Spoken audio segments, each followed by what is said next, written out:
Closing arguments: eat right, exercise. Don't trust the military. The medical industrial complex to make you well. They're only going to make you sick for a prolonged amount of time. Smoke weed every day. But I just want to make sure that we understand, like, the FDA does actually have trials that you have to get through before they approve that drug being able to be used. So I mean, a medicine company can't just come out with they decide something that just kills come you. Out. Yeah, we know. And I always trust. Every time I want to know whether something's safe to ingest, I just ask a CEO from Monsanto. Yeah. That's who I trust. So, well, I don't like the way the FDA is being run right now, but it's a little more complex. All these drugs that make you have explosive diarrhea. Yeah, hold on. I got some pills. I got some cheap pills from India one time. I don't even want to talk about that. Oh man. Really? Yeah. No, I don't even want to get into this. Like, no, because this is too. FCC couldn't handle this. But marijuana helps you with. Yeah, marijuana, weed. It's a drug. It's gonna kill you. That must be illegal. But explosive diarrhea, okay. We're gonna take all these pills. Is your leg twitching or something? Yeah. May result in suicide, death. Yeah. Restless other leg syndrome. You might shoot up a fucking school in Newtown, Connecticut. Thing.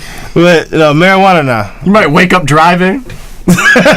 No, my friend did that on Ambien. People do that, and they say it on the commercial. I saw it yesterday on the commercial. I was like, man, I had a friend who did that. How do you wake up driving? She drove downtown, went and chilled at a bar, drove back, and woke up the next day, and her friends told her. Oh, wow. And yet weed is illegal. Makes sense to me. I never smoked that much. All right. Yeah, single payer. Look at that. Like, Aetna, cost to process a claim, $28. Medicare, 89 cents. If Congress could properly fund things, then I would agree with you. But Congress does not know how to fund anything other than the military and wars. Well, they underfund everything else. So you don't trust them. You don't trust them. You don't trust them with healthcare on the one hand, and then you do on the other. Because Obamacare, he didn't come down from heaven, riding. He did not write that bill himself. That went through Congress. According to the History Channel, he came from somewhere else. No, I said. No, but understand, I said that Obamacare, what I'm saying is that Congress, if you put Congress in the position where it is responsible for funding something, that's a bad idea unless there's no one else to fund it. But in this case, yes, you can have a private insurance system where it's private insurance companies that will fund it. That's bullshit, though. One thing Congress will not deal with, which is the reason we still have this problem, they will not deal with Medicare. But they spend because they're scared, because they know their electorate. Their electorate is what? They spend too little on Medicare. Yeah, but they're not. I mean, don't get me wrong. There's places where they could come up with some reforms to cut costs, but they're not going. But they're not going after those things. And instead, we have Medicare Part B. So how much being should we underfunded. spend? So we spend 20%. 20% of our economy is healthcare. How much should it be? 40? I thought it was 17%. No, I mean, I think it should be 17%. But if Medicare spent more on the Part B, then your health insurance would be lower. That's what I'm saying. Because right now, your health insurance is higher in order to compensate for Medicare underfunding. I mean, it just makes no sense. You're just making this complicated middleman when, in reality, the complicated middleman adequately funds healthcare. This is people's lives. Like this isn't like a product, a commodity, or service. This is keeping people alive. This is a basic thing. Like, it needs all the funding it can get because it's keeping people alive. Then why do you need these insurance companies in the middle of it? Because they will actually fund it. They'll act. What?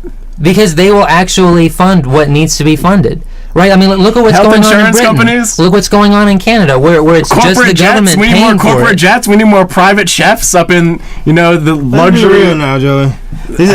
Where is the incentive to? You have somebody who's sick. Let's cure them of the disease. Where's that incentive? Because you will make profits. How do you make profits? Because you make more profit from medicating somebody than you do from curing them of their sickness. Well, if you're the same company that's medicating them, then yeah, maybe you wouldn't do that. They are. And no, that's a problem. So let's talk about introducing new reforms that take on those problems. I'm just arguing against single payer. Remember earlier I said, yes, there are problems with what we're paying research and development to do that is totally messed up. But to just say let's socialize the whole system, I'm saying no. That's a bad idea considering political realities. I understand that too. Considering political realities, we're all doomed. We should all go smoke crack and kill ourselves or something. But no, just accepting the nature of Congress. That's all it is. But that's what we got to not do, is not accept the nature of Congress, because it's a plutocracy right now. It's not sustainable on more than one front. And healthcare is just the one that's gonna put us in the red when it comes to our green. But we're on the red when it comes to our green. Red when it comes to our green. I like that. All right. Scott Brown, everybody. Thank you. All right. So here's my closing argument, and I want you guys to listen because this is a good closing argument. You look at Obamacare.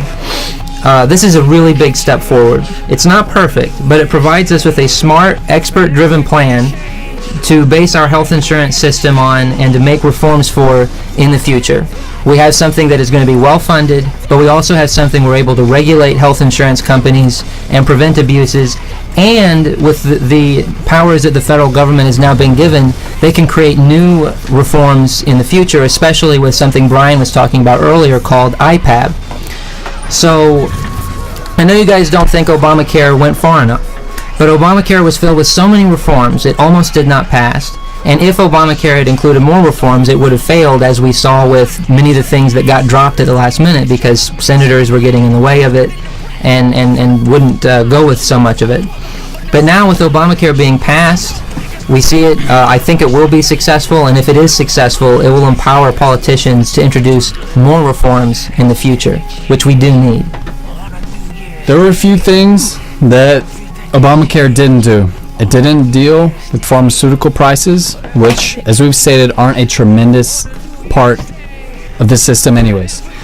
It also didn't have anything in there to deal with tort reform, and tort reform is not a big contributor to healthcare costs. That's something Democrats won't touch because they're owned by lawyers. Exactly. That's one of trial the lawyers. highest. And then the unions prevented the Cadillac tax, which health economists agreed was one of the best things in the bill to restrain healthcare costs, because when the IRS decided this stuff is tax-free, it was a gigantic hundreds of $billions a year now subsidy to the healthcare industry that's really inexcusable in my opinion. But that's the system we have. Other systems, in Switzerland, Germany, Japan, Taiwan, they have a lot of strengths that the U.S. lacks.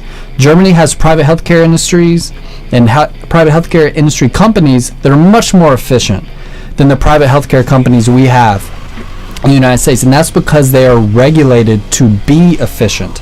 They have to perform by law. In the United States, we have companies that get away with a lot. So, all payer is a much more feasible option. Moving in that direction is much more feasible than trying to implement single payer in the United States because of the political realities in this country. So, when you hear liberals saying single payer, single payer, single payer, they just haven't done enough reading up on their healthcare policy. So, we've done some of that for you today. Also, please be healthy. Obesity is contributing to healthcare costs a lot. We're one of the most obese countries in the world. Let's do something about that. Let's be healthy. Yeah, obesity is a part of why we pay more for healthcare. Let me just say this. We are the only country in the world that has fat, poor people. Think about it. We also have really unhealthy food, in part because the FDA is so... that's a whole nother issue, but the FDA completely sucks. Yeah. So quit eating people. Plutocracy now.